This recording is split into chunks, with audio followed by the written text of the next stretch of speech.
Well, if you don't want to take, if you want to just say that the Book of Mormon is not a historical document, how can you not just at least engage the text and see what the actual text says? And you will find that it has a high Christology. It speaks of Christ. Christ saturates the document. And it is not another Jesus. It's the same Jesus. Third Nephi is the same Jesus.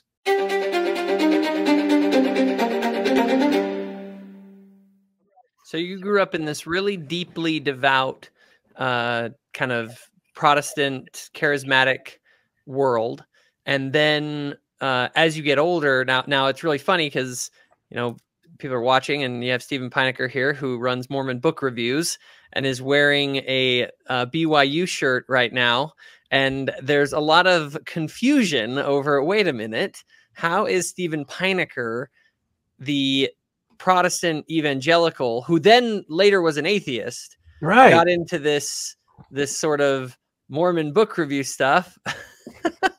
He's wearing a Make Camorra Great Again shirt. Make Camorra Great Again.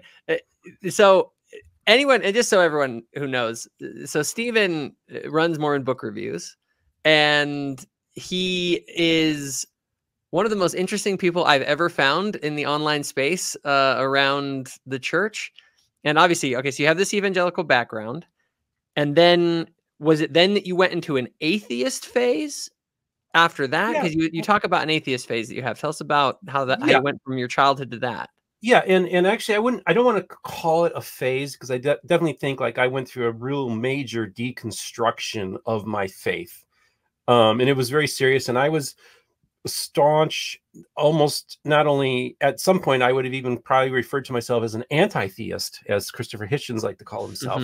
So I was pretty strongly, aggressively an atheist, because I had a lot of issues with what happened to me in the church. And yeah, just so you know, like my background was I was deeply involved in the church, and my family was deeply involved in the charismatic movement, and religion played a major, and spirituality played a major role in our lives. It was central to everything. Okay. So I tell people that people don't realize that, you know, becoming an atheist also includes a grieving process, where I tell people it's like you lost your best friend. Yeah. You know, God. So it's people need to be more empathetic, I feel, for people that deconstruct and become atheists, because, and you know this too, you know, just even with your familial situation too, you see that, and these are human beings, and I call them, everybody's an image bearer. But yeah, I essentially decided, well, when I was younger, that I was going to start engaging in apologetics. And actually, just give you one little thing. I was at a Weights and Measures conference in Portland, Oregon, because for a while I was the head of the Weights and Measures department in the city of Hammond, Indiana. So I was a city sealer. So all the gas pumps and the scales had a sticker with my name on it, you know, that kind of stuff, you know, that was approved. And so I was at this Weights and Measures conference in Portland, Oregon, and I wasn't old enough to rent a car at the time. So I was just a few blocks from Powell's bookstore. And Powell's bookstore is one of the largest, at the time, billed itself as the largest bookstore in the world. So I was like, well, they had a huge Latter-day Saint section. And I was like, I'm going to go and just look at all this stuff, because, you know, in the Midwest. And so I live in two places, basically, most of my life. I grew up both in Northwest Indiana and also Florida. So we've had two places, Florida and Northwest Indiana. So you have the Southeastern United States and you have the Midwest, neither of which is so outside of the Mormon corridor. Nobody knows anything about Mormons. If anything, they confuse them with Jehovah's Witnesses or conflate them with them. I mean, nobody really knows anything about Jehovah's Witness. I mean, Mormonism in these worlds that I grew up in. So there's very little overlapping going on. And I was interested in Mormonism ever since I was an 8-year-old boy, when I found a Book of Mormon at a Marriott hotel and saw the Arnold Freiberg paintings and was entranced by them. And actually Richard Bushman later would tell me in one of his interviews that he did with me, he said, well, you do realize that those paintings, the Arnold Freiberg paintings that would make their way into the Book of Mormon, were originally commissioned by the church to reach youth, to reach children. And Richard Bushman goes to me and says, it reached you, so it must have worked. And I said, yeah, it did. So it made a real big impact on me. So fast forward, I, in high school, start collecting Books of Mormon and start reading books, and basically approaching it as a 5-point Calvinist who thinks he's got it all figured out, and would look at studying Mormonism as a means of trying to convert Mormons to show the error of their ways, you know, to show them the true Jesus, the true Christianity. And so I remember I was at this bookstore in Portland, and I'm talking to this guy. I run into this guy. We're both in the section, and we start talking. And it turns out he was a recent convert to your church. And I was like, okay, here, good old, Calvinist who thinks he can win a debate. He was like, oh, let's do that. 2-3 hours into this conversation, I wasn't making any progress. And in some ways, he was running circles around me. And I thought, this is a recent convert? I thought I knew Mormonism. I didn't know Mormonism. So then part of it was this this challenge to me. But the next time I run into that person or a person like him, I want to have a ready answer, like the Apostle Paul says. I'm going to study Mormonism. So here I am as an evangelical who wants to study Mormonism to prove that it's a false religion, or Joseph Smith was a con man, and it's a different Jesus, another gospel. That would have been all the stuff that I would have been using. As I threw myself into studying the literature of Mormonism and moving away from anti-Mormon materials that is often produced by the evangelical world, but actually engaging like real scholarship. So I read No Man Knows My History. I read Rough Stone Rolling. I read tons of books about Joseph Smith and Mormonism. And what years was this roughly? This would have been in the early to mid aughts when I really plunged into it. Yeah. Okay. But it's previous to that. I mean, I like I said, I mean, I would say I've been obsessed with Mormonism since I was 8 years old. I mean, I was our Chicago Christian television station, Channel 38, one of the largest Christian television stations in the country at the time, actually aired the Godmakers on the television station. And they were running the Godmakers cartoon continuously on the channel to promote this is pre-internet. So they're promoting the Godmakers cartoon. Here's a point in all this that I guarantee the listeners are listening to this, and I'm listening to it going, why the heck did you get obsessed with Mormonism of all things? I mean, I can understand the okay, I want to go and debunk these guys. So would you say it's fair that, okay, you're a kid, you like see the Book of Mormon, you think, oh, this is interesting or weird. Then you end up later at this point having a conversation that kind of makes you realize, hey, wait, maybe there's more to this that I don't understand. Then you start to dig in and you become fascinated by it. Why? And by the way, I think it was this edition roughly that we saw that was the one that I came across. This was actually sent to me in the mail by somebody. I just realized. Very cool. That's a great question. Actually, I'm a student of religion. I've been fascinated by all different religions ever since I was a little kid. Okay. So I've actually studied. As a matter of fact, I used to hang out back in the day. My homies were a pack of ex-Jehovah's Witnesses that I used to hang out with, man. I mean, they were my friends. Those are the guys I partied with and hung out at the bars with all the time and had great conversations. And what's so interesting about Jehovah's Witnesses is that they don't have one of the few 19th century religions that doesn't have a prohibition on drinking alcohol. So you would have cases where I'm at the bar with these ex-Jehovah's Witnesses, and Jehovah's Witness friends of theirs would actually try to come. They would come into the bar and buy a beer and try to bring them back into the church. So I saw that interesting dichotomy. And so, yeah, I've always been interested in religions, but Mormonism is the one religion that always brought me back in.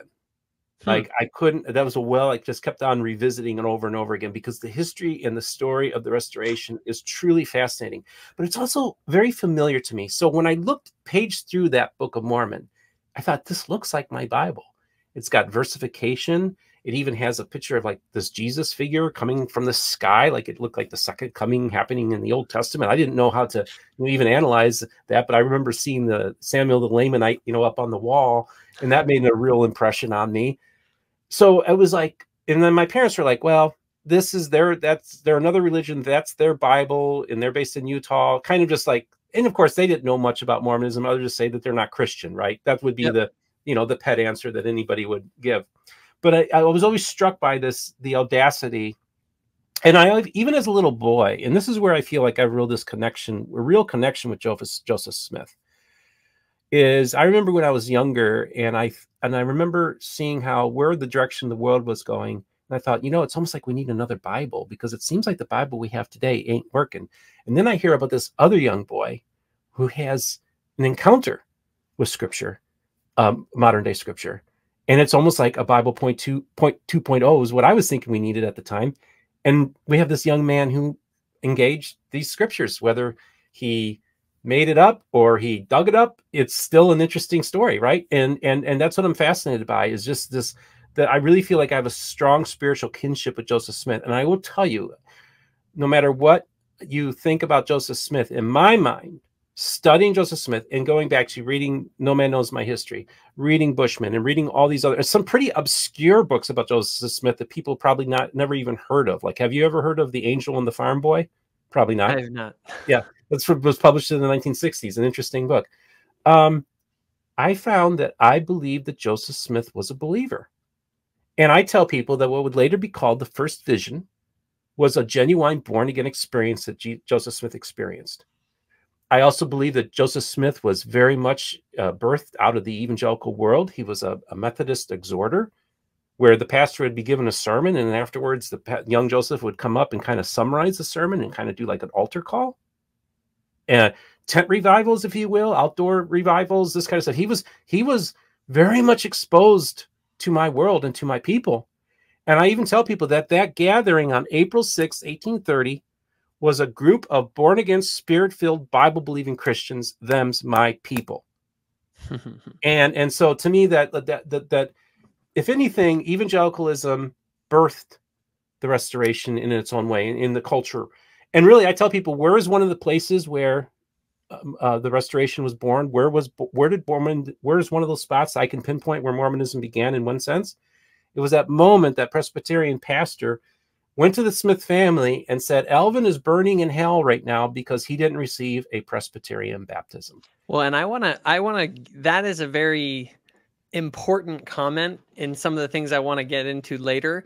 Now, with that in mind, so here we have an evangelical who is obsessed with the Restoration because you began to study it, but you went through some kind of a journey, because most people, a lot of people who get obsessed with Mormonism end up getting baptized and becoming members of the Church of Jesus Christ of Latter-day Saints. It's like people listening to the story are following along going, okay, and then you had the conversation, and then you found it really interesting, and you read, then you got the Book of Mormon, you prayed about it, you got an answer, and you went, you got baptized, and now you're with us. That's great.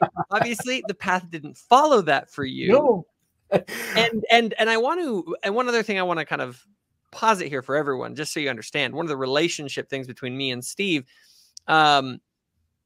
Steven has a channel that acts as a really interesting place.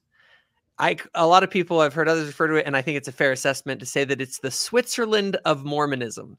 It's this place where you can have John DeLynn having a friendly conversation with Steve, and then Jacob Hansen is having a friendly conversation with Steve, and then people from the Bicker Tonight, church are hanging out with Steve, and it's like everyone you can imagine. Yep.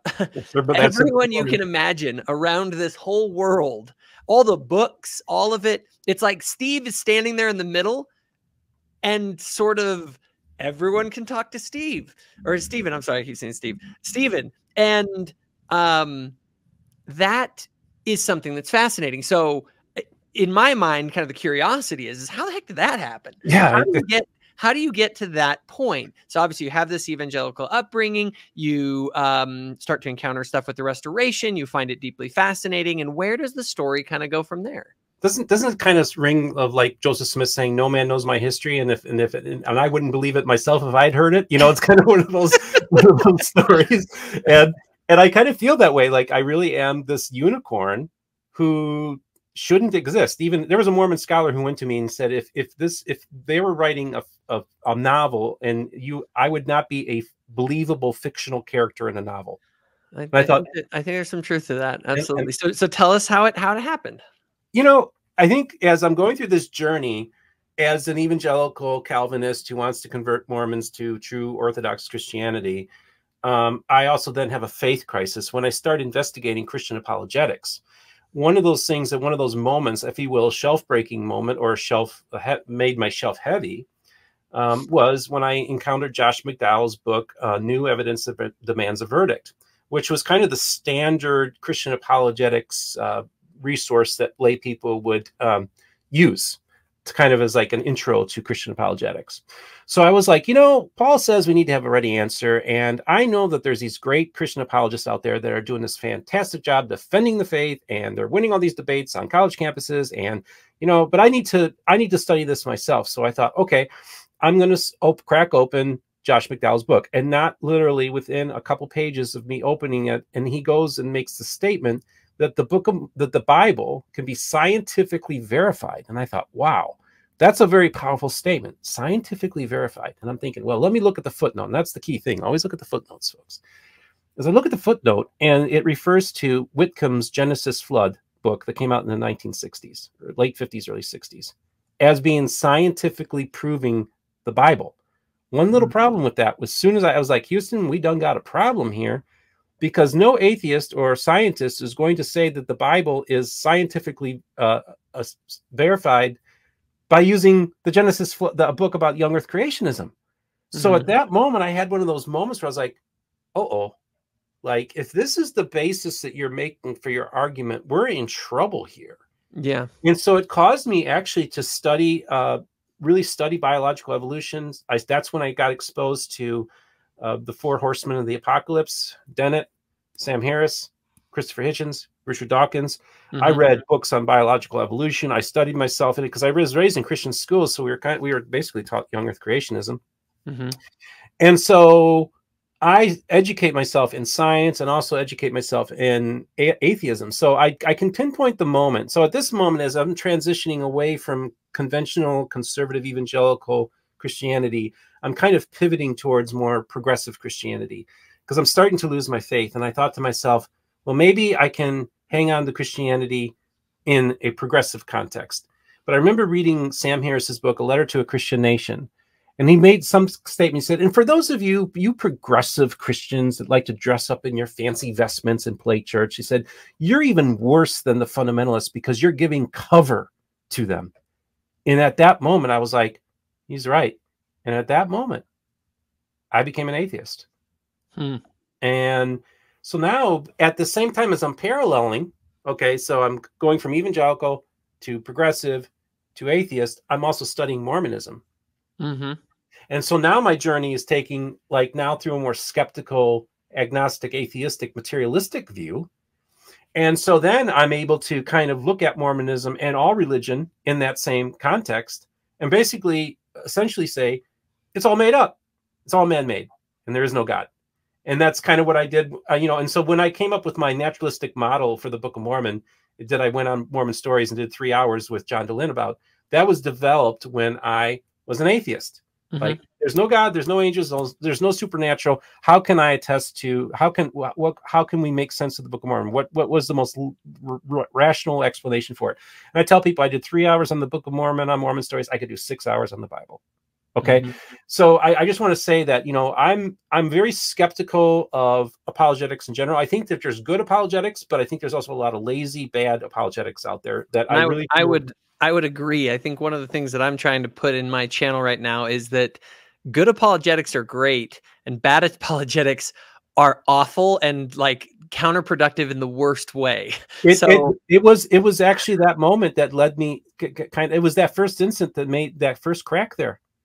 Reading bad apologetics, and this was the bestseller. This is the gold standard of Christian apologetics, and I was like, oh my gosh, if this is the gold standard, we're in trouble here.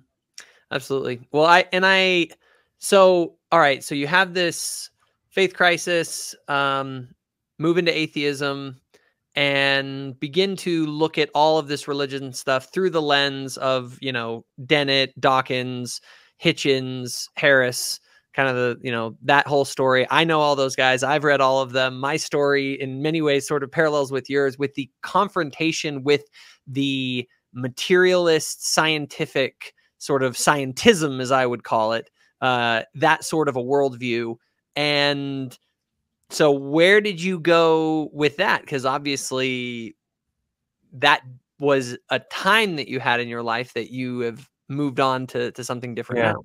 Well, I have to say that circa 2009, 2010, somewhere around there, I really kind of had a breakdown, kind of a nervous breakdown, I guess you'd say. I was really in a bad state for a very long time.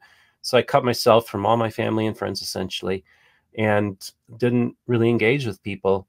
And the only thing I think that, and I was definitely suffering from severe depression. And I do think it was almost, I can look at it this way. I can look at it through two different prisms here, whether it's naturalistic or supernatural. I will tell you that I think there was something that when you are suffering depression, and what often leads to suicide is that people lose interest in life. And I was losing interest in a lot of things. But one of the few things I didn't lose interest in was Mormonism. So that's why I tell people Mormonism saved my life, because I was consuming it almost in a manic way. I was checking out every book that I could out of the Lake County Public Library. I was reading papers online. I was buying, I didn't have a whole lot of money, so I'd buy occasional books, and then I would be downloading papers on, reading papers, scholarly stuff. And so it was like, I think it was my defense mechanism saying, almost like, Steve, this is what keeps you interested, so throw yourself into it. So then this is right around the time where YouTube comes out, and now you got Sean McCraney of Heart of the Matter comes on. And then a few years later, one of the first interviews that John DeLynn did, a video interviews that he did, was with Sean McCraney. So that's what introduced me to John DeLynn. So next thing you know, I'm watching Mormon Stories on YouTube almost every day. And then my friend Rick Bennett of Gospel Tangents, those were like the only two for a while. They were, interviewing a lot of people. So I would watch Gospel Tangents. And then I would start throwing myself into watching all these different programs. Now, I think really what was amazing for me was there was this episode of Mormon Stories in which John DeLynn interviewed what would later become my good friend, Dr. Christopher Thomas, who wrote the book of Pentecostal Reads the Book of Mormon, a literary and theological introduction. This is actually published by the Church of Cleveland, Tennessee, the Church of God, Cleveland, Tennessee Press. So here you have an individual, and he just stepped down a year ago as the founding president of the Book of Mormon Studies Association, the leading scholarly organization of the Book of Mormon. Now, he makes his way onto Mormon Stories. So I remember a crack open a beer, and I'm like, oh, I'm going to see John DeLynn run circles around this Pentecostal Yahoo. Because you have to understand, like, coming from a Calvinist, mainline Protestant world, even though we're charismatics, we kind of look down on the Pentecostals, who are kind of the pole folk on the other side of the tracks, you see. Mm-hmm. And so I was like, oh, this is going to be fun. Well, the first episode was like, man, I really like this just Christopher. And the second episode, Christopher's like kind of defending the Book of Mormon. Like, John was kind of mocking it, and Christopher's like, well, actually, there's some good stuff in here. And he kind of defended it, which I thought was cool because, Christopher's not a believer. But then the part 3 is what I say is that's when church service broke out. That's when Christopher Thomas was ministering to John DeLynn. But not only did he not realize he realizing that he was ministering to John DeLynn, he was also ministering to me. So I remember after watching that third episode and start weeping, I felt really touched by Christopher's story. And so I was like, if that's the kind of Christianity that Christopher Thomas believes in, I think I could maybe find my way back, or at least reconsider. Like, that's the kind of Christianity that I can be okay with, is kind of how I thought about it. So I didn't say that I was a Christian at that point, but I was genuinely touched by Christopher Thomas and his story. So ironically enough, I tell people it was Christian apologetics that kind of caused me to leave faith. It was an episode of Mormon Stories that kind of brought me headed back into faith, Because of your fascination with Mormonism and the Book of Mormon. Yes, exactly. Yes. And so I think that was kind of the start of me, like, getting healthy again. So this would have been in the winter of 2020. So it's still relatively recent that, and it wasn't really until COVID times that I even started considering going back into faith. So as I'm starting the YouTube channel, Mormon Book Reviews, I would have said I am an agnostic when I first got the domain name, when I first claimed the name. And I even tell people who said, I can't tell you whether or not I would have considered myself still an agnostic when I taped my first episode on my channel. That's how gradual this transition's been. But I really feel like once I re-entered into this world of where I'm engaging other believers, whether they're Latter-day Saints or they're Christians, Christopher Thomas was an early mentor. I went to him and I said, brother, I'd like for you to serve a pastoral role for me during this season. And so that was my first pastor that I had, was Dr. Christopher Thomas. And him and I early on would, hop on Zoom like once a week. And he was really good and helpful to help me navigate in this world, that he had already been in. Mm-hmm. But I really think it was by me re-engaging other believers that it started reigniting my faith. And after a while, it's just like, well, so you got to understand too, I grew up with the idea that what we would call once saved, always saved. Mm-hmm. And so I kind of feel like, even though I was an atheist agnostic for all those years, I was still saved. And so I think that it was just this moment of, I couldn't pinpoint when I went from agnostic atheist to agnostic to believer again. I don't know. I can't pinpoint that, but I will tell you that I think it's because the Lord was doing so many things in my life. I could no longer deny the divine hand on this enterprise. And I think once you see the divine hand operating, you can't, like I tell people, said, you know, you can mark things up as a coincidence now and then when it happens, but when it's happened almost every other day, after a while, there's a pattern. And I was convinced then, like, no, I think that this is God. This is a God thing. So not knowing a single Latter-day Saint, a little over 3 years ago when I first started this channel, found this 19-year-old kid down the street, say, hey, you want to help me start a YouTube channel? And he himself suffered from spiritual and religious PTSD himself, kind of got burned out from the church. And I even told him, I said, don't worry, I'm not going to go get all like Bible thumper or anything like that. This is going to be more of an academic channel. And I even tell people that originally it was meant to be purely an academic channel. But then I had this phone call with this apostle in Independence, Missouri, who's one of the apostles in one of the independent branches of the Restoration that broke off from the RLDS, which would later become the Community of Christ.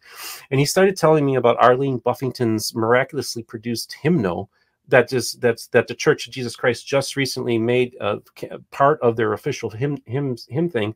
But he was telling me this miraculous story of this woman who couldn't carry a tune, didn't understand music, but she would have these hymns supernaturally downloaded into her head, and would have to sit with somebody at a piano and sound it out. So she had the music, she had the lyrics, and she would have, and it would all be like perfect recall. And then I think from my understanding that she would have it, she'd put it down, and then it would be gone. And then the next song and the next song. She ended up doing like 329 hymns. Wow. And through that, really almost the process of her receiving the hymns were reminiscent to some of the ways people talk about Joseph Smith receiving words. You know, if you look at it from the context, if he's receiving them on the stone, it was kind of a similar process that she was receiving. So I remember sitting down on my couch as his brother was telling me about this, and I had this big smile on my face because I was like, oh, this sounds familiar. See, I grew up in the charismatic world, and miracles happen, and there's prophets, and we have all the same stuff that are familiar. And I was like, this seems so like I've had this conversation before with other believers in my past, and now I'm having it with a Book of Mormon believer. Yeah, that was an amazing moment for me. And this is before I even taped my first episode. And so Mormon Book Reviews was originally started as sort of an academic project, at least in your mind, to basically continue your fascinating exploration of this. You know what Mormon Book Reviews that you're fascinated by, but tell me more. That's my so this was really what Mormon Book Reviews was going to be. There was this other guy that I came in my feed, on my YouTube feed. He had a channel called LDS Book Reviews, and he had about 200 subscribers. And I thought, wow, I'm going to see if Mormon Book Reviews is available. And amazingly, it was. And MormonBookReviews.com was available. So I snatched up both of those. And I thought, you know, I want to have a little niche channel where I thought, wouldn't it be great to have like 200 or 300 subscribers, and I can just do book reviews of the books that I like about Mormonism? That's what the channel was going to be. That's what I was shooting for. I see. And it was just supposed to be this low rent thing where I just talk about my books on my bookshelf, and hey, and then in my first episode, I'd be like, and I tell people my first episode looks like you know, it's a hostage video, you know. And all of our first videos look that way. And the very first book I reviewed was this one, because I thought it was the perfect book, because it was our worlds, you know, crossing with each other. Well, I'll tell you what, it was so crazy. Within a few days within a couple of weeks of me starting the channel, I had like 23 subscribers. And next thing you know, it's a Friday night, and I'm talking to John DeLynn on Reddit. I'm like, how does this happen? I tell people, imagine starting a podcast, and within a few weeks, you're talking to Joe Rogan. That was my moment. Like, then the next day, out of the blue, Sandra Tanner makes a friend request to me on Facebook. I'm like, that's weird. And I was like shocked, because like these were like mega stars. These are the big names, and if you've been studying Mormonism and all the things going on, like obviously those are going to be people that you're going to recognize. And it was crazy. So next thing you know, I'm talking to John DeLynn. Next thing you know, I run into Rick Bennett, and my very first interview was when I interviewed Rick Bennett on Gospel Tangents. Then after that was Dr. Christopher Thomas. I remember calling up the Pentecostal seminary and saying, yeah, this is Steve Pynakker, and I have this YouTube channel called Mormon Book Reviews, and I'd like to interview Christopher Thomas. And next thing you know, I sent him my book review, and I was shocked. Like, he's taken the time of day, this one of the top Pentecostal theologians, actually one of the top theologians in the world, is taking time to talk to me. And he said, I want to give you, he says, the one thing I like about your book review, Steve, is you actually read the book. and so I developed this great friendship with Christopher.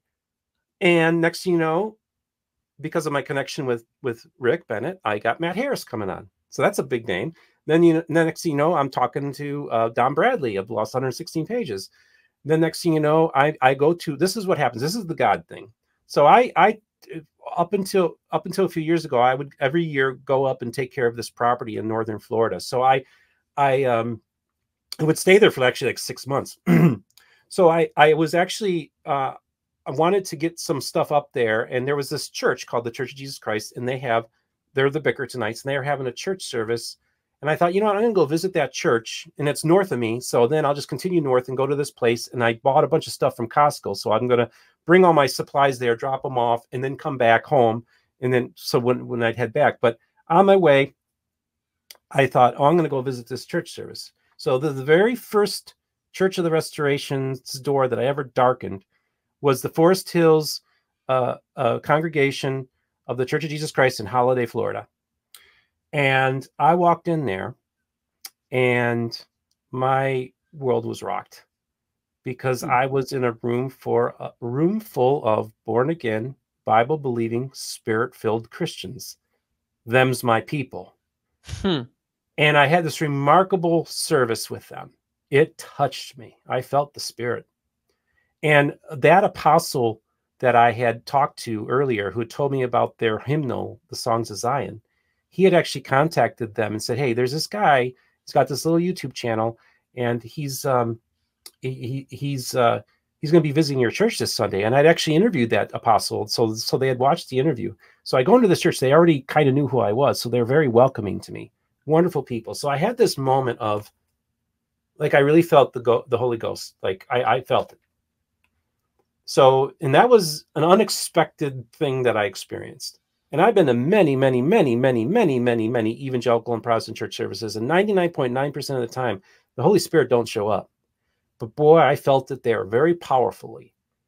So at this point, Rick Bennett keeps on going to me and says, you need to go to Mormon History Association. You need to join it. And at this time, I had saved up $1,500 to put new wheels on my car.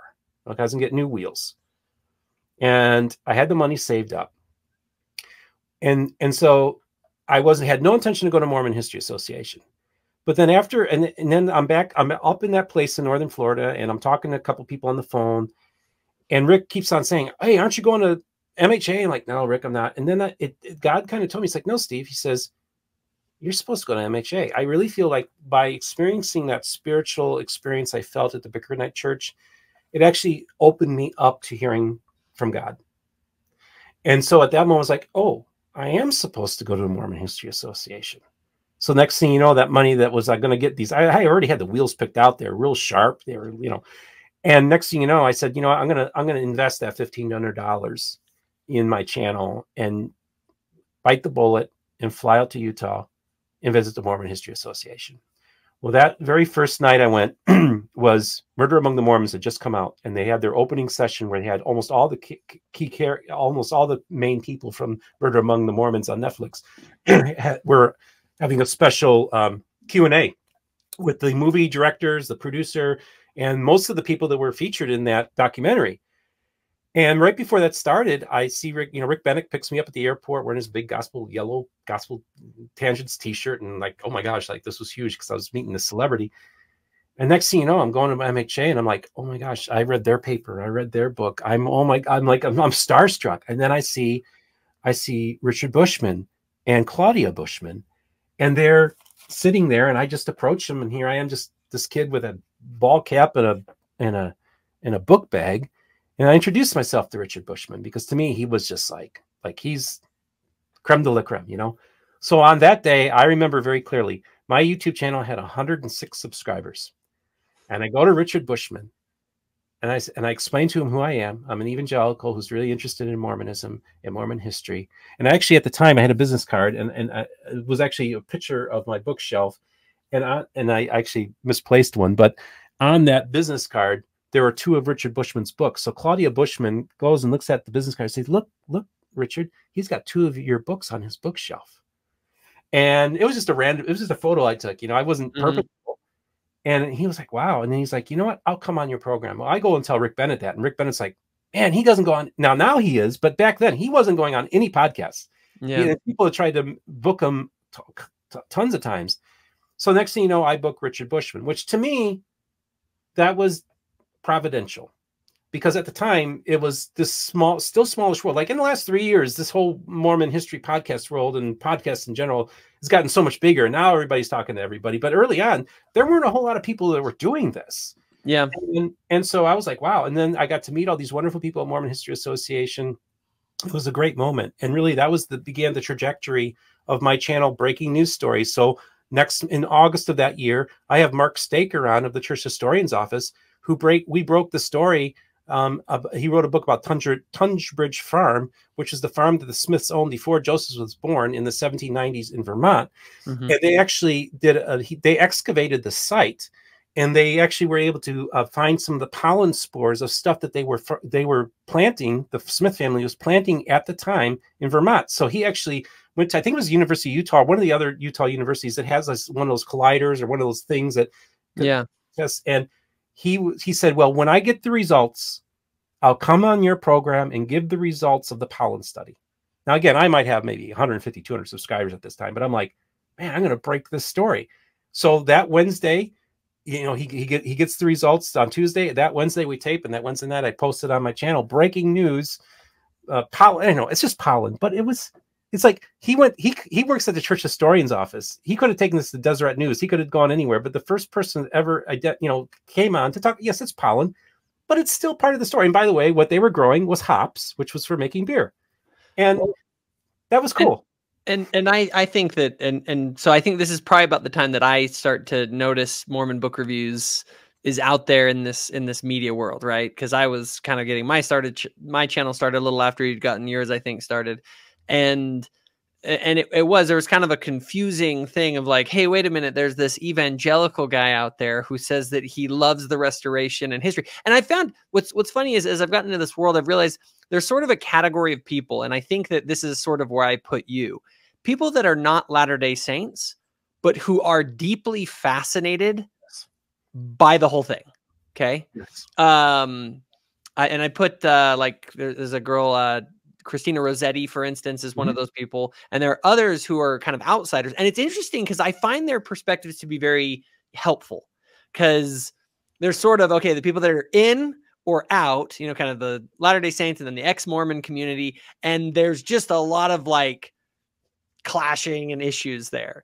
And so through kind of your story, you've put yourself into this position where I look at you very much like, I don't want to say a neutral or non-bias observer, because everyone has their bias, but someone who has a different set of biases than the normal set that are involved. And so there's this space on Steven's channel where you're kind of able to see you interact with both sides. And also it's interesting to, like it's sort of this meeting point where if somebody like you and I, like you had me on, I talked to Jim Bennett, right? So there's this meeting point, and it's funny because the audience who's watching your show is all over the place.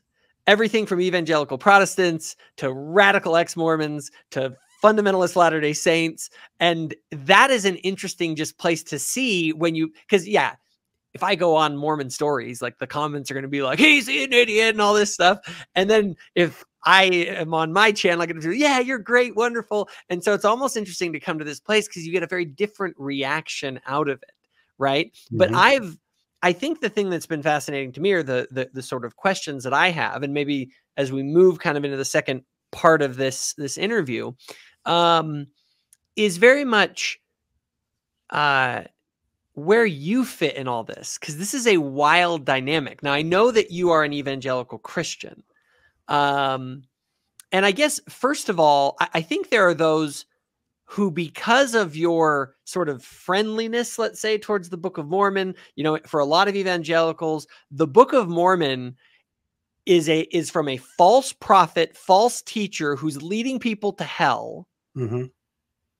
And so, Steven, you need to go and tell people that, which is sort of the typical Christian message.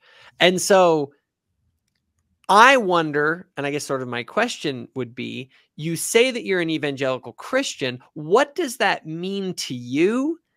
And how does that relate to Mormonism? So I think that culturally, I mean, I freaking live in a Christian community in Florida. Okay.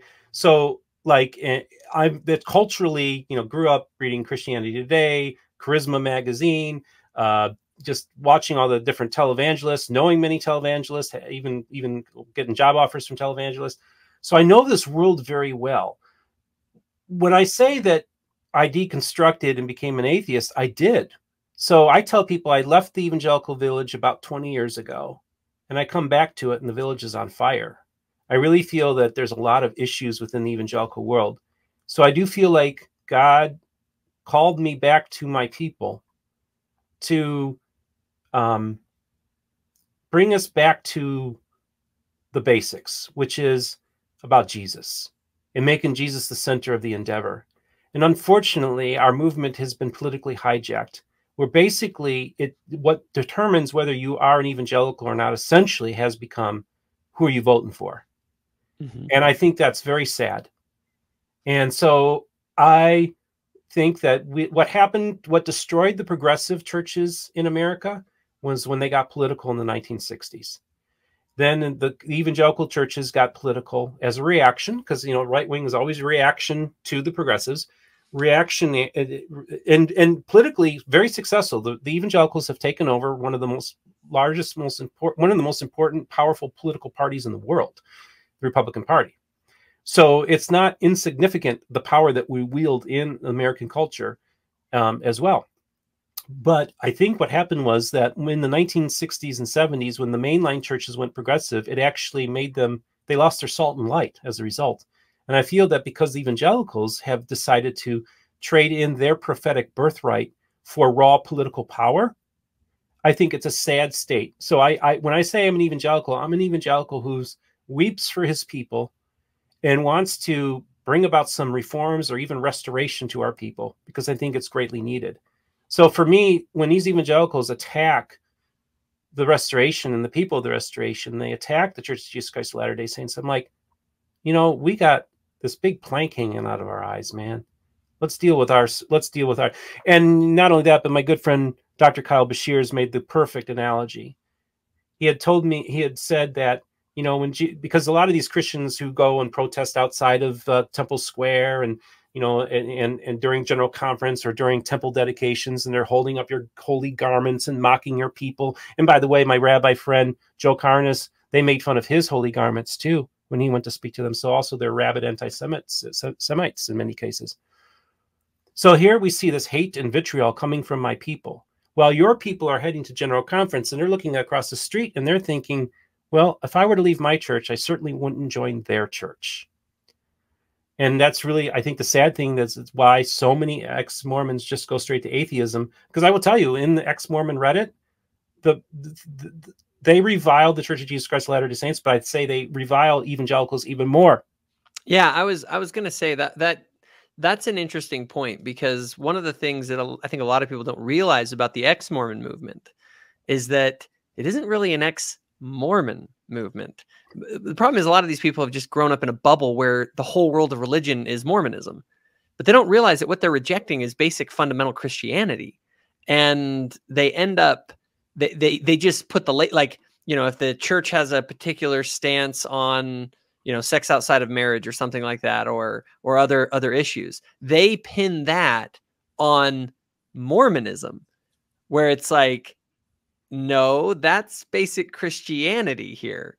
And so one thing though that I did want to say is that but evangelicals, this is something that's confused me. Politically, evangelicals and Latter-day Saints, for the most part, are in the same camp. In many ways we are. Yeah. And so it's one of the things that baffles us. And I kind of have this because I enjoy having discussions with my evangelical friends that even are very sort of anti-Mormon even. But it always is sort of like, okay, we can have the conversations, we can have our debates, but can we just step back for a minute and realize that we're on the same page on like a whole lot of issues, and that our biggest problem right now isn't theological differences in society. It's like the fact that everyone is rejecting God, which is something that we can at least say, look, we're at least both theists. So why don't we go out and try and combat atheism instead of bickering amongst ourselves about different interpretations of particular scriptures? You know what I mean? And I don't even think we necessarily have to fight atheism, because I actually consider atheism to be a product of Western Christian civilization. As a matter of fact, I consider atheism to be a strain of Protestantism taken to its logical extreme. If you are a Protestant who's protesting the vicar of Christ on planet Earth, you're only 1 or 2 steps away from being an atheist. So I think that there's actually, I even tell atheists, I said, welcome to the fold, fellow Protestants. I consider atheism even as a type of Protestantism. And actually, well, and let's dig into that a little bit. So yeah, you're saying that, and I've heard that before, and I tend to agree with that, by the way, that atheism is birthed out of a rejection of sort of authority and a rejection of sort of what they consider superstition, which is, if you go in the Protestant movement, you realize the Protestantism was largely based on sort of a rejection of what they believed were Catholic made up superstitions and a rejection of Catholic authority figures. And so it was kind of like that attitude, at least, is what just went further and said, well, if we're going to reject that, well, let's just reject all of it. Right. Right. And not only that, but I also think that many atheists see this world and recognize that it's a broken world. And they see that they see the senselessness of the senseless deaths and all these things that are going on. And in their mind, they're rejecting this broken world. And therefore, they're rejecting the creator of this broken world, which actually, in one sense, I get that, because they recognize the same thing Christians recognize, that we live in a broken world. They've chosen to walk away because they don't want to have anything to do with this monster that gave it this world. This is how they see it. And actually, that's by the way, I've done videos on that very subject. I say, for an atheist, one thing that the atheist agrees with us on is that we live in a fallen world. Like that's it's unfair, it's messed up. And and the Christian just says, yeah, in fact, not only is it, let's go a step further, it's so broken that we can't fix it. Like it's broken on the deepest, most fundamental level. So if you're an atheist, that's all you're left with. You're just left with the fall. The Christian is the one who posits that no, there actually is redemption from the fall. So I think that that's the... And I do think the sense that, look, there's something about Western-based atheism that is so steeped in our Western, Christendom and Christianity. That's why both Christopher Hitchens and Richard Dawkins actually have kind things to say about Christianity and appreciate that they grew up in a Christian world with a Christian worldview. They actually appreciate, and in many ways, Richard Dawkins has said he's glad he lives in a Christian society. I mean, what that should tell you something. Yeah, no, the new. It's funny. I've watched the whole new atheist movement from its. I got my older brother, kind of left the church largely over the new atheism, like very similar story to yours. And I have watched that world, and it is really funny because just in the last, I would say, 5 years or so, it's dead. It's like, it's been the wildest thing because they kind of had proclaimed victory. And now there's, in fact, I want to try and see if I can get Stephen Brierly on my show. He has this new book, The Surprising Rebirth of God, where he kind of goes over this idea. But going back real quick to this sort of divide between evangelicals and Latter-day Saints, you are someone who more than anyone else will put yourself kind of in between that divide. Yes. And catch a lot of crap for it. Yes. Yes. And I do. I guess I want to, doctrinally speaking, for an evangelical, see, I wonder this as well. Like, can you doctrinally resolve this sort of respect that you have for Joseph Smith and the Book of Mormon with the and I'm going to put this in air quotes, doctrine that Mormons will go to hell, or at least that is the commonly held belief amongst evangelicals, and therefore their work is to try and help us. Yes. Help Latter-day Saints to leave this false religion so that they don't go to hell. Right. Is that, I mean, what's your take on that? Is that view wrong? I think by putting yourself in a position that you're going to save people from going to hell is I think that that's a very arrogant place to put yourself in. I think that there are sincere Christians who really genuinely have a heart for people and do want to save them. So I want to separate those people from the haters, the genuine people who are the haters, the people that attack me, the people that, you know, demonstrate at General Conference and at your pageants and other places. That I want to, you know, and there's some good people even in those groups that I know.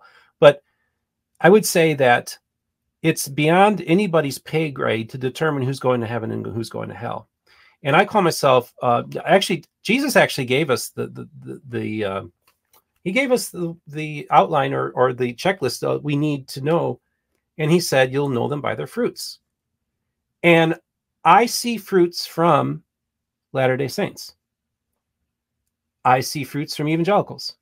But I also, so basically if somebody goes to me and says, I am a Christian, I'll be like, then that's when I become a fruit inspector. I just look for the fruits. I like that line. I really do. I like that line a lot. And I just say, okay, I'm going to give you the benefit of the doubt. I'm not going to quiz you on Nicene Christianity or doctrines or anything like that. I'm going to look through and see what kind of fruits. And the fruits are, and the works they're doing is not by anything they're doing. The work is the work that Jesus is doing through you. That's the work. And those are the fruits. And see if I'm understanding correctly. The idea is that you're saying I'm a Christian. What you're doing is saying is Christ living through you.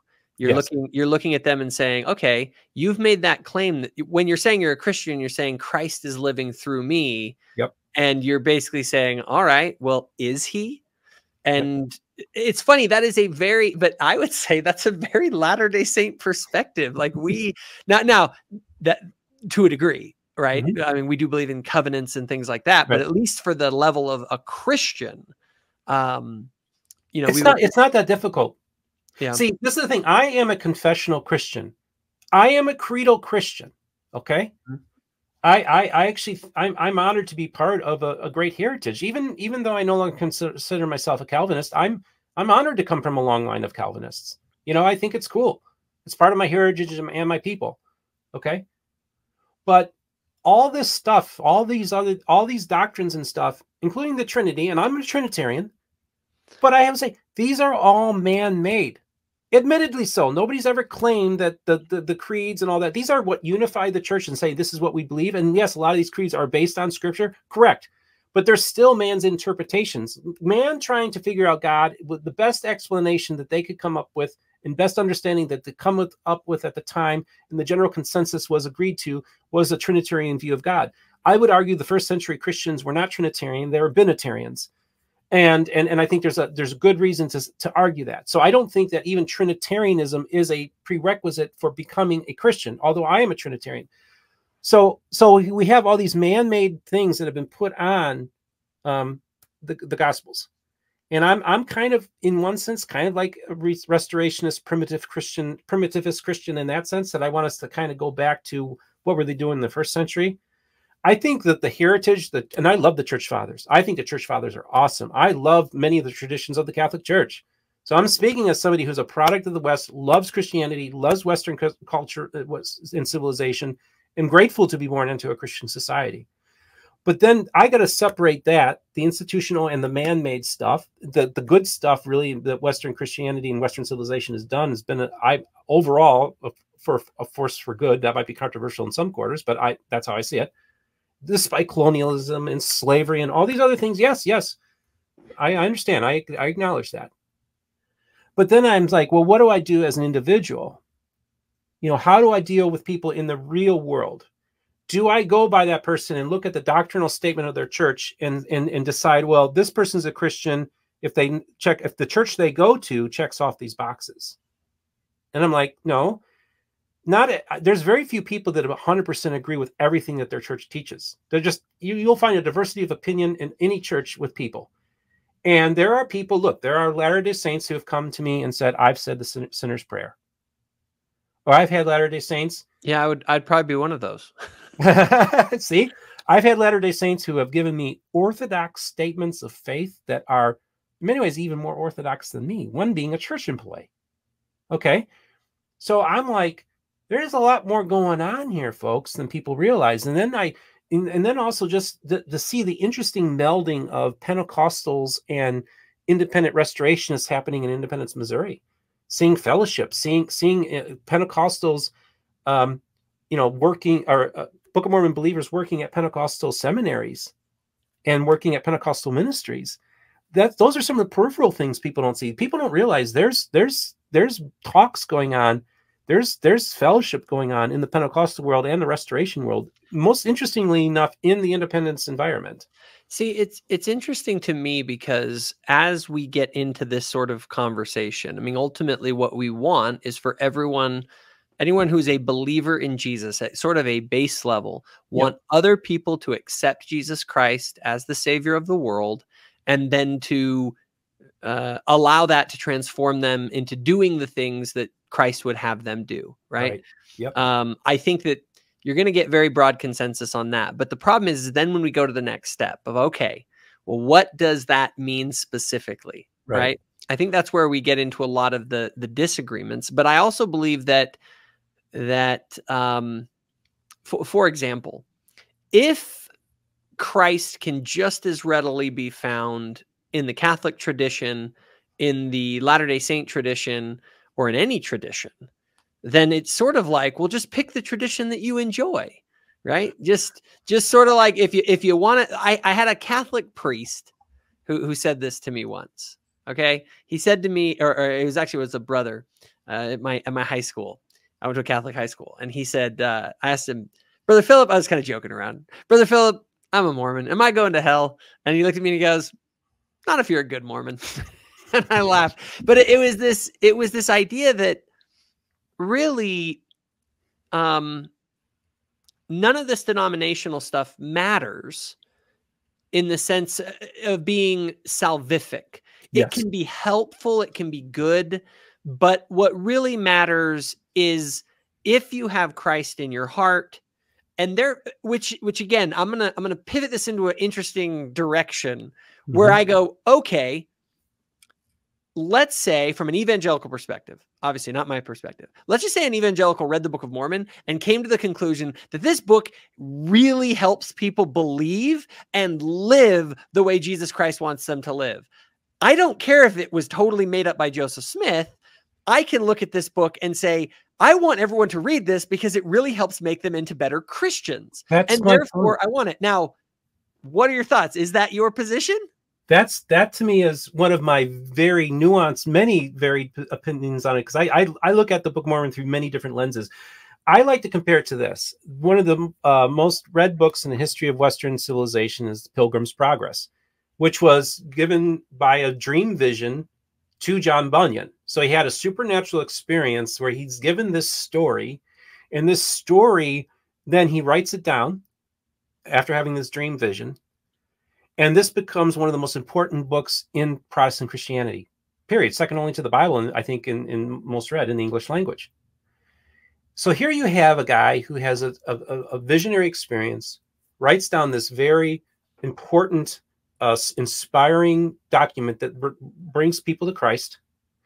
Not only that, but it influenced this strain of Lutheranism called Lutheran Pietism. And it started the group, that they were so influenced by Pilgrim's Progress's book that this theological seminary decided to start this group, the Church of the Lutheran Brethren, who said, you know what, we need to emulate be like more like Jesus and emulate the story that happens in Pilgrim's Progress. The Church of the Lutheran Brethren was one of the catalysts that helped launch Billy Graham's ministry in the 1940s. So here you have a parallel of an inspired document inspiring people to lead people to Christ that then gives us Billy Graham leading people to Christ. Well, if you don't want to if you want to just say that the Book of Mormon is not a historical document, how can you not just at least engage the text and see what the actual text says? And you will find that it has a high Christology. It actually is arguably more Trinitarian than the New Testament is. It speaks of Christ. Christ saturates the document. And it is not another Jesus. It's the same Jesus. Third Nephi is the same Jesus. And, you know, Jason Olson, who wrote the Burning Book, he's a Jewish convert to the Church of Jesus Christ of Latter-day Saint. I had the two converts on. One came from the evangelical world, and one came from the Orthodox Judaism. And they have a podcast called The Two Converts. And one of the things that Jason Olson, he was the one that he was a 14-year-old boy, and he was about ready to burn the Book of Mormon, and he heard a voice. And the voice says, "Why are you burning my book?" And that was why they called it the Burning Book, which is a fantastic book, by the way. And Jason later came on my program and gave an analysis that, you know, as a Jew, the Bible talks about the Lamb, the Messiah, the Lamb Messiah, Jesus being the Lamb. But as a Jew, I'm looking for the Lion. And he said, I see the Lion when Jesus comes to the old world, to the new world.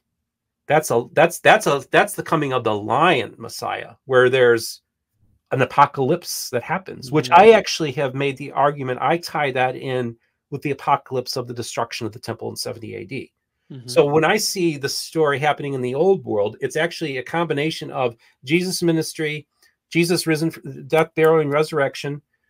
And Jesus then, one of the most important things that Jesus talked about that actually put him on the map as a legitimate prophet was what gave him credence was the fact that he was going around saying within this generation, in the next 30 or 40 years, the temple is going to be destroyed. That was the core of his ministry. So now you have Jesus appearing in the old world, and all of that's happening all at once. That's the theological position I take on this. So Jason Olson then, because the Lion Messiah shows up in the Book of Mormon, that's what converted him to say that Jesus is the Messiah. So here is an example of the Book of Mormon taking this Jewish boy and convincing him that Yeshua is the Messiah. Yeah, and I know and this is one of the arguments I made in my debate with Trent Horn, and a lot of people misunderstood it. They thought I was saying, well, because the Book of Mormon produces good fruit in people, it produces good kind of changes in people's lives, that means it's therefore historical.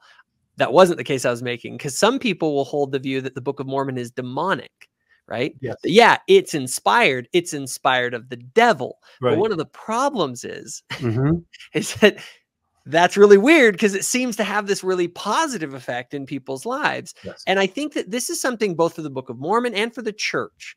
There are two different questions, and I like to separate these. Is the church and or the Book of Mormon good versus is the church and or the Book of Mormon true? Okay. And one of the things is I will be the first to say, I think that coming to an arrival of what is true about this book, or about the church, is a matter of faith, and it's an uphill battle in many ways. But one of the things that I don't think you can make a case for, I have a very hard time with this, especially if you are a Christian or of any Christian orientation, is to say that it is bad. Because I often ask people, like, well, what does Jesus, it was essentially the same question that I was asking my Catholic priest friend. I was saying, like, what does Jesus think of us? And his answer essentially was like, yeah, if you're a good member of your church, like he loves it. He's great. You know what I mean? Now, I think that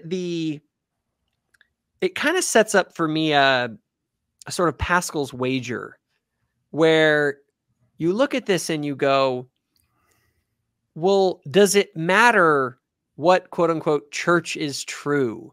Does it matter these certain beliefs that we have if ultimately we are living in alignment with some higher transcendent order? Okay. That improves the world and makes it better. Now, just so everyone knows here, like, I believe that the church is true. Like, I believe that Joseph Smith really saw a prophet. I believe that he translated the Book of Mormon by the gift and power of God, all that stuff. Don't think wrong here. But I have thought, if I came to doubt that, where would I go? Here's the funny thing. And I tell people this, I wouldn't go to atheism, right? My testimony of Jesus Christ isn't based on Joseph Smith. My testimony of Jesus Christ is the reason that I believe Joseph Smith was a prophet. I look for Jesus in Joseph. I don't look for Joseph to find Jesus. Okay. And this is something I tell people, like, don't do, because I think that's why you end up going atheist. Because I was almost confused by it when I saw people become atheists. Because I'm like, you guys, did you not have a testimony of Jesus Christ independent of Joseph? Well, and can I just say, and I have. But see, this is the thing. I think that, look, I will tell you, the song "Praise to the Man" bothers me. It just does. Okay. I remember telling one of my Catholic friends who went to a Franciscan University in Steubenville, and I said, "Did you know they have a hymn called Praise to the Man?" He's like, "Whoa, that's..." And I'm like, yeah, I'm the same way. Like, oof. I think, let me just be, do you mind if I'm a little critical? Just yeah, go for it. Critique and Christian love. Okay. Totally fine. I have a problem with, sometimes I do feel that people in the Restoration put Joseph on a pedestal. I do feel that he's often put on a pedestal in General Conference. I do think that I am actually encouraged that President Nelson has moved the church in a direction, more Christ-centric direction. Okay. I do. And look, let me be fair here. I think I get bothered when I see Catholics bowing to a statue. Okay. But I still love them. I feel like sometimes it's really easy for humans to idolize a man. I see it all the time. We see it all the time. And look, televangelists, all these other, dynamic, charismatic characters that have always been part of religion. It's really easy to follow a man. So I think you're hitting on something there. I think if Jesus is at the center of your endeavor and it's not a man, then you're a follower of Christ.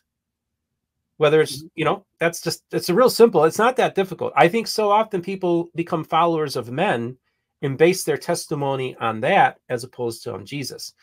And so I feel like the church needs to do a better job to acknowledge Joseph Smith as their founder, as their prophet, seer, and revelator. Fine. But also say Joseph Smith was a human being just like you and I. He was just as flawed as you and I, and he's not worthy of. I don't think people should be singing praise to the man. That's just my personal opinion. I do believe.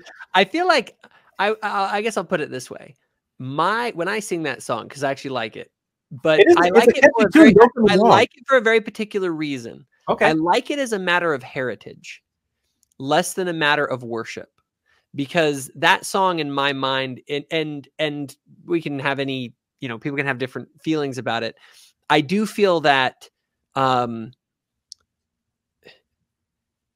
feel like there is a need to be proud of the heritage that you have.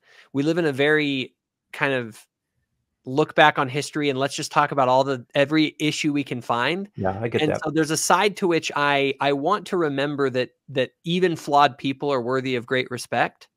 But I also, on the flip side, I actually agree with you.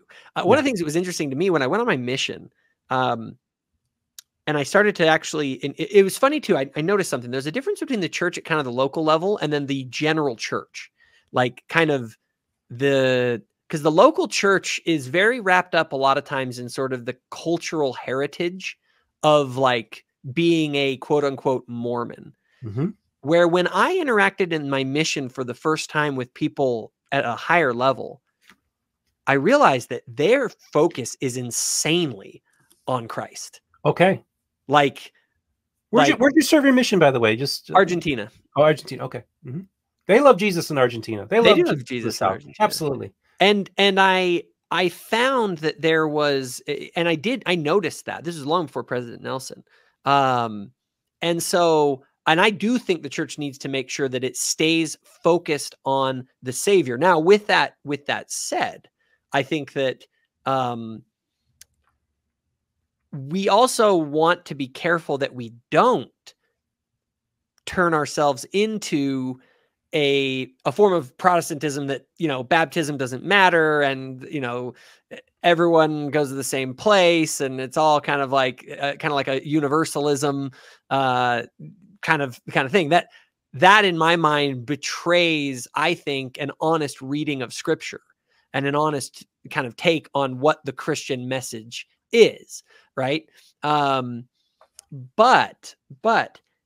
I think for those who are critical of the church, even ex-Mormons, like I can sympathize with the ex-Mormon view that the church isn't true. Okay. I can sympathize with that in the sense that, yeah, if you're going to, because I'm someone who understands the atheistic arguments and understands it's like, yeah, I can see how a person can get to the point that, hey, this is all just hocus pocus nonsense. It's just a bunch of bull crap. I can see how people can get there. What I can't see is the vitriolic hatred of an institution that, in the comparison of different institutions in this world that cause good or ill, okay, radical Islam is literally like taking control of entire countries, putting women in bags or beating them if they don't, and throwing gay people off of roofs. And your target as an ex-Mormon is going to be the people who like literally are just going to like show up and help you move into your house and give you a casserole. I know. And the worst thing that you're okay. And then they say something that's very generically Christian about certain commandments and moral standards. Like, that's the group you're going to go after and like dedicate your life to. And I get people who want to try and reform the church or make it better. Okay. I think that those people do exist, and they have genuine intentions, but there are a lot of people out there that are purely motivated by a resentful hatred. And to me, I like stepping out of all this. I don't understand it. Okay. So I think that look, I went through that period as well. And I think that hatred and anger are self-defeating and hurts you. So I would say that, look, when you're going through your angry phase, I get that, but just don't stay there, because that's unhealthy for whether you believe you have a soul or not. It's unhealthy for your soul. It's unhealthy for your humanity.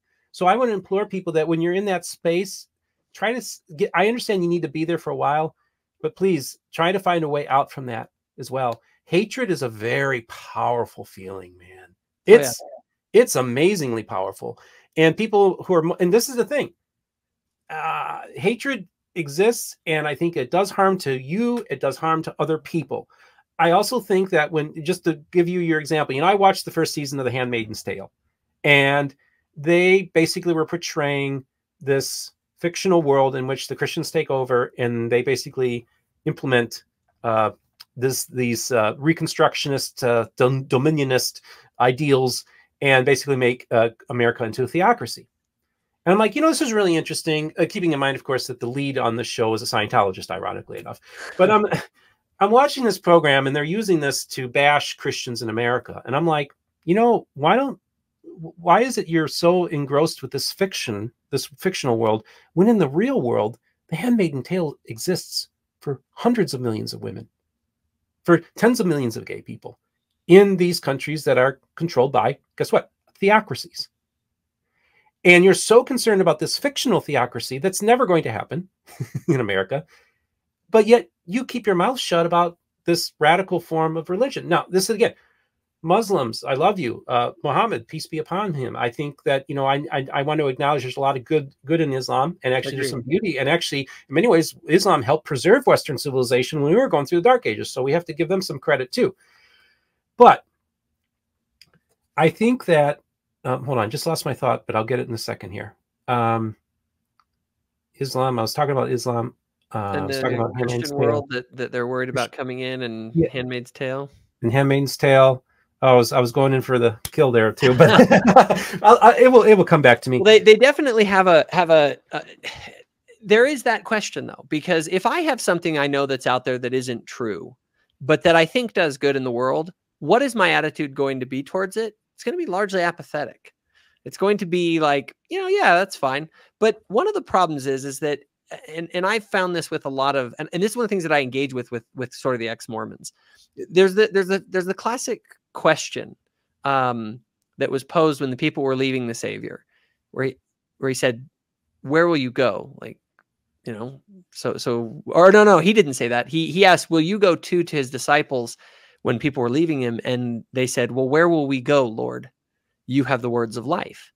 And I will tell you that more than anything else in my own sort of struggles with faith, that's been the number one thing that I've asked myself over and over, because I'm always looking for the truth, but not just sort of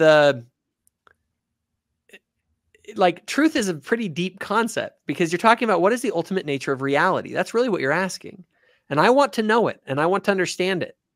And the sort of ex-Mormon atheist world, they move into a space where their world no longer, it isn't only that it doesn't make sense, it's that they lose the ability to even be able to make things like moral judgments on other people. If I'm just nothing more than, you know, I say the most fundamental question of all is, what are you? Right? And if I go ask somebody, what are you? That's an atheist, they're probably going to say like, oh, you know, I'm basically a chemical machine. It's like, oh, so, well, chemistry emerges from physics, and physics is just arbitrary. This is just the way things are. And not only that, that means that you don't even have agency. And so how can you convict other people of immoral choices if they can't even choose otherwise? Like, the whole worldview gets rendered incoherent. Yeah. And so it isn't, people think, oh, you don't want to just be an atheist because you're afraid of it. No, I'm literally like, no, the reason I didn't go down the atheist rabbit hole is because I actually took atheism as far as I could take it in my mind. And where I ended up with didn't match the world that actually exists and that I inhabit. And so I ended up saying, okay, well, if that's not it, well, then now I have to try and figure out, well, then what is it? And the world becomes far more mysterious and mystical. And suddenly, and I even tell people this sometimes, like, where would I go if Joseph Smith was not a prophet? I would still remain a Christian, in the sense that I would see Jesus Christ at the very least, as an archetype for what the ideal way to exist in the world is, given the condition that we have. Now, to some extent, you know, so I could move into some sort of a vague Christian space, because I have no doubt of this. This you can't dispute. It's that it's good. Right? I do not dispute that our world, when I look at what actually happens in it, that the Christian message has transformed the world for the better. And not only like individually, but more importantly, as a society. And so, I don't know, I'm kind of sorry if I'm on a little bit of tangent here. Well, actually, I guess my point is just that if we're talking about this different world, and does any of this matter, right? Like, what people believe, I actually believe it does matter in great deal, because it determines the way that you behave. Right? I actually think one of the best Star Trek episodes ever made, and this is the original series, was when they came across this planet in which the Roman Empire never fell. And the crew are watching a television program being broadcast, and they're doing Spartan warfare. They're just shocked by it. It shocked their modern 24th century sensibilities. Now, Gene Roddenberry, the creator of Star Trek, was an atheist. But even Gene Roddenberry, because basically the story goes, the Roman Empire never fell, Christianity never rose, but the big thing at the end is that actually there were Christians, they were still being persecuted in that world, because they kept on talking about worshiping the sun. They thought they were talking about the sun. They're like, no, we're talking about the Son of God. And so it was this interesting story of Christianity never took off, but there was a remnant, and they were, and then you had, what would have the world look like if Christianity didn't overthrow the Roman Empire? It would have been a much crueler, capricious place. And that was the message that Gene was giving out. He recognized, like Richard Dawkins, like Christopher Hitchens, that he was grateful that he grew up in a Christian civilization. And the other thing I want to say, the one thing I did remember what I wanted to say was, the one atheist I have a lot of respect for, and I do have a lot of atheists I have respect for, is Aaron Ra, who's one of the biggest atheists on YouTube. Aaron Ra came on my program like a year and a half ago. And the reason I had him on was because he was doing a deconstruction of the Book of Mormon, like every Sunday. And they were mocking it. They were saying stuff. But guess what? He did a deconstruction of the Bible, and he had just finished doing a deconstruction of the Quran. I said, you know what? I wouldn't have you on if you were just deconstructing the Book of Mormon. But the fact that you deconstructed the Quran, you're putting your life out there on the line. Mm-hmm. I said, I give you credit for being consistent in your criticism of religion in general. I don't like the atheists who ignore the other religions that are doing even worse things than Christianity ever did. And I go even farther, and I say, have you ever tried to deconstruct atheism? Because it was funny. My problem was when I went into deconstruction mode and started to try and deconstruct things, because I'll do that. I'll try and test the strength of all these different sort of worldviews. And it was actually my deconstruction of atheism that led me to not be an atheist, because I realized that there were tons of problems there. Now, go ahead. Well, you know, the thing about it, though, is, I mean, the atheist would say, look, I'm basically saying I don't believe in Santa Claus. That's what I'm saying. Yeah. So that's not a belief system. That's just a statement of, I'm not living my life as though Santa Claus exists. But that's where I would say, no. Okay. Yes, you are living as though human beings have inherent worth. You live in a country where its entire basis of its legal system is that rights don't come from government. They come from a transcendent source outside of us. And the entire purpose of our government is to protect people in their rights. And if you didn't have that, you have no basis for talking about rights at all. At best, you can say the government gives certain people certain privileges, and ultimately government reigns supreme. So we could do a whole episode on the critique of atheism and the fact that they don't actually, well, nobody lives as an agnostic. No one lives as an atheist. You live based on things you do believe. And the question is what is the basis of those beliefs? Religion, in my mind, is simply this. It is the narrative that you give to explain why you believe what you do at the most fundamental level. And everybody has one. And so the only question is your religion something that actually is coherent, or are you just a mixed bag of arbitrary whims that's determined by the society that you happen to be in at a given time? Mm-hmm. And so that's sort of the broader and I believe more fundamental conversation. But I wanted to just shift here as we're getting towards the end of this, towards this. You stand in an interesting space between believing Latter-day Saints of all stripes, from hard progressive types to others, and the ex-Mormon world, okay, which is largely atheistic. I think both of us would agree, okay? So my question is, what is your observation of that landscape in general? You're looking at these atheist ex-Mormons, you're looking at believing Mormons, you see the conflicts that exist. And I would even say, what is your goal in interacting with both of the sides here? Like, why are you being the Switzerland of Mormonism? Honestly, God told me early on in this whole thing, he said, don't make any plans. So I don't make any plans. And I really don't. I don't. I just let God lead me, and that's how I operate. I want to make it really clear, and I want to talk about that, because I want to say, first of all, I'm very well received in the ex-Mormon community. And I want to make it very clear to you that when I'm critiquing atheism, I'm not critiquing you. I think that many of you have very good reasons for leaving faith. Many of you have been hurt. And this is across the board. This is for evangelicals, ex-evangelicals, ex-Mormons. You've been hurt. People have done things in God's name that have devastated you. And I remember I get this often, especially when I went on Mormon Stories, where people go to me and say, you know, my shelf broke about 1.5 years, 2 years ago, and I'm putting the pieces back together. And you give me hope, Steve, that I might be able to believe in God again. Okay. So for me, I look at it this way, like I acknowledge the pain and the stuff that have gone through, that have been done to you in the name of religion. Okay. In the name of God, acknowledge it totally. Same thing happened to me. I experienced spiritual and religious PTSD myself. Okay. And I want to say that the ex-Mormon community is much nicer to me than the evangelical. The evangelicals generally are nice, but some evangelical apologists are quite nasty. And I actually, honestly, don't see many fruits from them. That's why I kind of I like to call myself a fruit inspector. I really do. And I know atheists that will give me the shirt off their back, and Christians that would stab me in the back. I think we all know that too, Jacob.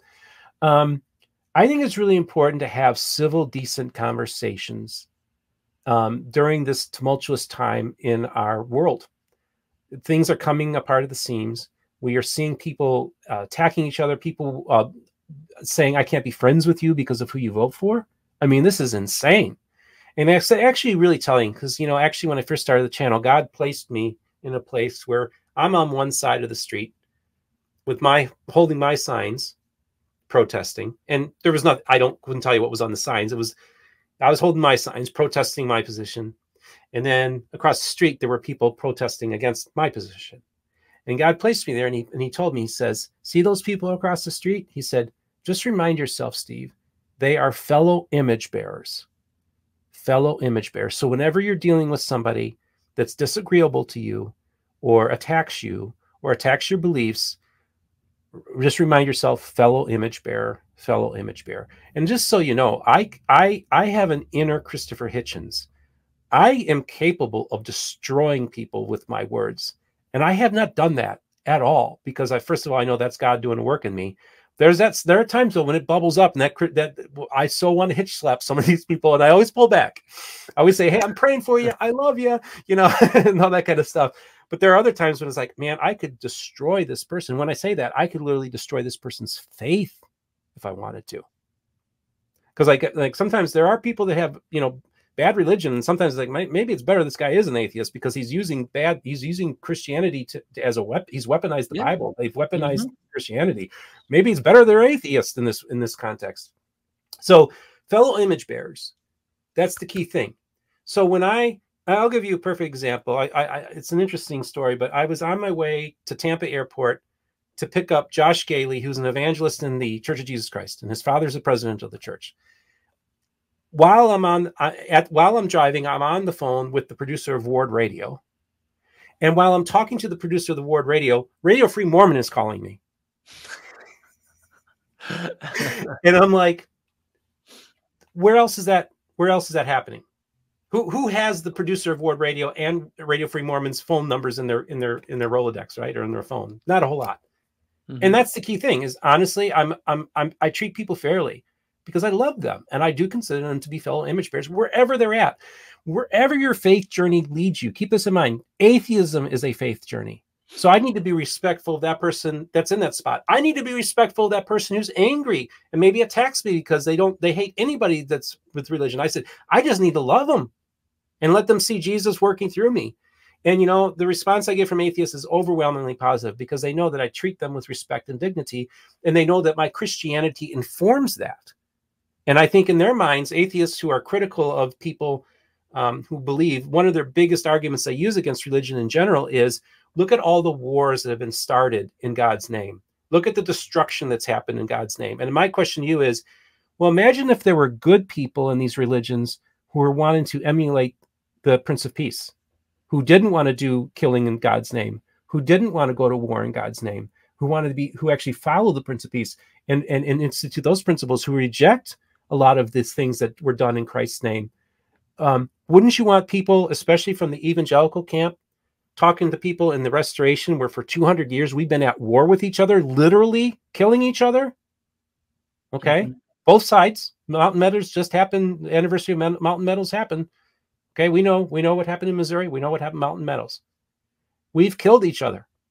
So the question I have for you as atheists, wouldn't you rather there be people on both sides of this gulf that for over 200 years, the evangelicals and the Restoration have been fighting each other? Wouldn't you rather we have peacemakers? And also, if we can bring peace to our camps, we can model that for for in politics and even other interreligious dialogue. So to me, it's like, it's an interfaith endeavor that I'm doing. And I think it's really important that we have civil conversations. I have people on my channel, I can tell you, 90% of the time I disagree with my guests, but I'm not disagreeable. And I let them tell their story. And guess what? I learned from them. And one of the things I told David Boyce, I remember I was talking to David Boyce, who, you know, did 52 churches in 52 weeks and recently converted to the Church of Jesus Christ Latter-day Saints. And what does that say, folks? He actually did over 100 churches, many of them evangelical Protestant churches, and he ends up becoming a Latter-day Saint. I mean, let's look in the mirror, homies. You know, there's a reason why he became a Latter-day Saint. Okay.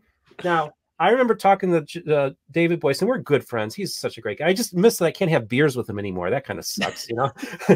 But I do remind him, you know, barley drinks are in the word of wisdom. But either way, so but I remember telling him that one of the things that the privileged place that you and I have, and I would say that would include Jeff McCullough of Hello Saints, and that I would include, you know, others like Kyle Bashirs and other Christopher Thomas, is that unlike the Christian apologists and the haters who are constantly attacking the restoration, I said the beautiful thing about us is that we get to see the pearls of the restoration that they will never see.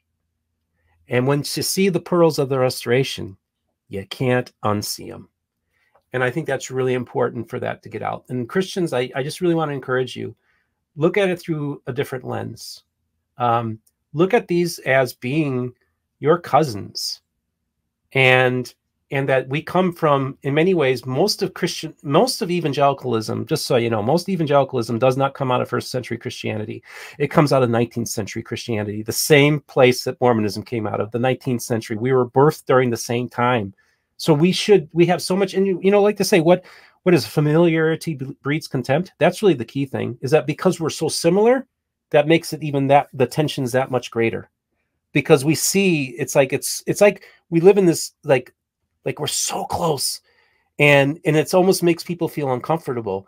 And I think it's more so because there seems to be more at stake on our side, because they believe you're going to hell.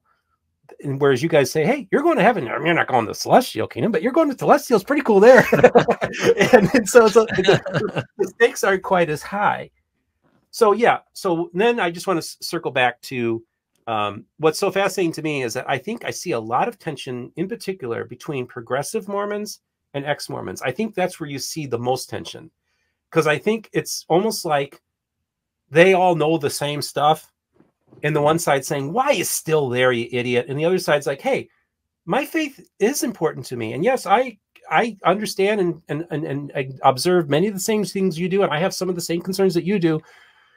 But then there's a progressive. Oh my gosh, some of the people that hate John DeLinda most are progressive Mormons. So it's really fascinating. And again, that's another example of familiarity breeding contempt, that there's actually a lot more in line with progressive Mormons and ex-Mormons than people realize, and it makes them feel uncomfortable. So I think I see like a tension there too, that we see between our groups. Well, and it's funny. I think your show should be Mormon Stories, in the sense that we have a actual largely neutral, can see both sides moderator who is trying his best to give his fair shake to as many people as possible. Where I see sort of the Mormon Stories podcast, I heard someone label this, and I thought it was a pretty funny joke, was anti-Mormon anecdotes instead of Mormon stories, simply because the moderator obviously has a particular bias, and the show has a particular agenda that is pretty unmistakable to people that watch it. Now, I think, though, what you're doing in your space that you're creating in this sort of Switzerland is a place where people really can sort things out. And I think this is where I'm a big believer in what you're doing, right? My mission is not the same as the mission of your channel. My mission is to actually strengthen faith in the restoration of the gospel of Jesus Christ by contrasting truth and falsehood. Okay. So I'm unapologetically someone who is going to engage in the world of apologetics and make arguments and try and take down things that I think are false. With that said, I want to try and do that in a way where people are opponents rather than enemies. And I think your space allows for that. For example, in martial arts, I use this analogy a lot for people. If I'm going to because I like to do jujitsu. I used to box, and there's a big difference between a street fight and a boxing match. Okay. In a street fight, like, it's dangerous. People really get badly hurt. And when it ends with someone going to jail or some really bad things happening. Just it's ugly. And it's what I call violence, right? Like, violence is bad. But in sport, yeah, you're being violent. You're punching each other in the face, but it's even. There are rules. You both have consented and agreed to this battle. And you get in the ring, you have the fight, and then after the fight, a lot of these guys end up hugging each other, becoming friends, and they understand that there's this fundamental level that, if I want to use more secular terms, they respect the humanity of the other person, or in a more, to use the language that you would use, like that they're both image bearers, or there's a side to which you can still battle it out, not compromise your convictions, but still eliminate the hatred of one another's people. I hate certain ideas. You, Steve, hate certain ideas. John DeLynn hates certain ideas, and that's good. I think we should hate certain ideas. Some ideas are contemptible and evil and ruin lives, but we should try our best as much as we can, so far as I can tell, to make it about those ideas and not about one another on a personal level. Now, I'm not perfect at this. No one is. But I think that I'm hoping that could be something of a common goal. And I feel like your channel helps provide the space where that happens more maybe than in other places. And it's something that I do really appreciate. I'll as we kind of get down to it, I'll give you the final word. Oh, thank you. Thank you. And if you don't mind, if maybe you could pull up my website and do a screen share, my YouTube channel, and do a screen share so people can know where to go. Yeah, I'll get it. I'll pull it up here right now. Mormon Book Reviews on YouTube. And also I want to encourage people to also subscribe to my other new channel, the Utah Interfaith Forum channel, where we actually have broader interfaith conversations in the context of Utah. And actually have Monica Bombrow, who's actually here in Florida right now, is my co-host on that program. And I just wanted to say, first of all, thank you very much, Jacob, for having me on your program today. And actually, I feel like we just kind of scratched the surface. This is kind of similar to our phone calls that we do, although I think I do more talking on this than normal. And I tend to talk your ear off. Yeah. Everyone, just so you know, if you ever have a conversation with me, that's probably what's going to happen. Yeah, that's it. And actually, it's kind of the same with me too. Off camera, I can be very talkative too. But yeah, you're pretty good at talking, even probably better than me in many ways. But I just want to say, actually, I feel like we scratched the surface here. I would love to have some more of these conversations with you. I would love to have you come on my platform. Of course, it seems like almost every time you come on my program, it's more than with an opponent, if you will, whether it be your brother or whatever. And I'd like to maybe find out more what makes Jacob Hansen tick. You know, what is your faith? How does that apply in your daily life? You know, who does Jesus mean to you? You know, I'd like to know about your faith journey too. So I'd love to ask you those questions. And I just want to thank you again for giving me the opportunity to go on your platform. You know, I do want to address one thing. You know, earlier this year, I had my best month in the month of March. I broke the news story of the sale of the Kirtland Temple. My channel was the best month I ever had. And then I woke up one morning and I lost my hearing in my right ear. And next thing you know, it was replaced with a loud screaming in my ear that's constant. And it's hypoacusis with tinnitus, and we still don't know what caused it. And I still have to get further tests, but I think it might be autoimmune, possibly Lyme disease, possibly COVID-19. But we've done MRIs, we've done all those tests. Now, I was sitting there, and I had to put my channel on a hiatus for like a month and a half. And so my channel was on pace to get to 10,000 subscribers by July. It was moving, and it just kind of stopped. And I'm just basically clawing my way back into this. And I also realized that I'm glad this condition, it brought me to my knees. But I think maybe I needed to get down on my knees because I have my ego.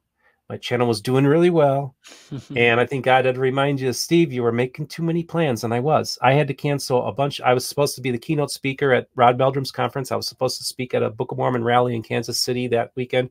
I was supposed to give a presentation at the Mormon History Association, which I ended up doing over Zoom. I was going to be doing all this traveling, and God humbled me, I guess, in one sense. So now, yes, I still have the loud screaming in my ear all the time. But the specialists are absolutely amazed that I've been able to cope with it and deal with it. And that has a lot to do with suffering the PTSD and the depression and all that I went through in my life. We just scratched the surface on that, but I've had a really tough life. But that actually, in many ways, gave me the tools to be able to deal with this. So I want to thank everybody for their thoughts and prayers. It really has been a real blessing to me. I want to thank you, Jacob, for being a friend. And I want to encourage people, check out the conversations we're having at Mormon Book Reviews. I'll be breaking some more news stories that will be of great importance to the restoration. We've had over 500, probably over 500 guests. I've had Dan McClellan on multiple times. I've had a bunch of different guests on, from Richard Bushman to Dan Vogel to Richard Turley, who was a general authority, to you name them, they've been on. I had Olson on. I've had Chad Daybell's neighbor on. We helped kind of break the Joseph Smith photograph story. So that's another big story that we talked about on Mormon Book Reviews when that story broke out. So this really has become a clearinghouse of all the different voices on the restoration. And I like to say, all the voices of the restoration will be heard here on Mormon Book Reviews.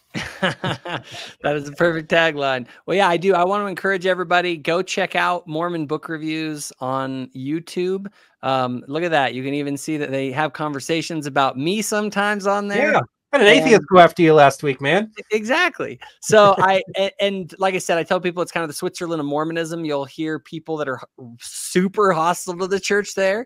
You'll hear people that are very faithful to the church there. And I think Steve does a good job of giving everybody a fair shake. So be sure you guys go and check that out. And I'm sure that I'll be on there again, and Steve will probably be on here again, and we'll continue this relationship. So thanks so much, Steve, for coming on. Thanks for having me on, Jake. Hey guys, if you enjoyed this video, be sure to hit that subscribe button so my future videos show up on your feed. Also, if you or someone that you know has benefited from the content here on Thoughtful Faith, please consider becoming a channel donor or volunteer by visiting my new website, thoughtfulfaith.org, and clicking on the Get Involved page.